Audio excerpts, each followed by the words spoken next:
আসসালামু আলাইকুম ভিউয়ার্স। আজকে আমাদের গ্রামের ছাদ খামারের সম্পূর্ণ ভিডিও আপনাদেরকে দেখাবো, দেখতে থাকেন।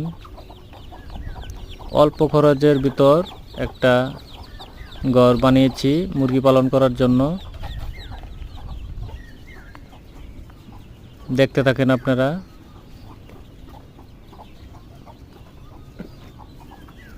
খুবই অল্প বাজেটের ভিতর ঘরটা বানিয়েছি। এখানে 15 পিস মুরগি আছে, এর মধ্যে সবগুলোই ডিম দিতেছে ও কুচিও আছে। এখানে আবার শাকসবজিরও একটা বাগান করেছি,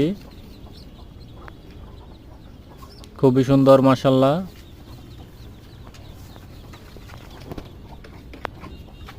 সবজিগুলো দেখতে খুব ভালোই হয়েছে মাশাআল্লাহ। আপনাদেরকে এখন দেখাবো গ্রাম এই খামারের চারদিকের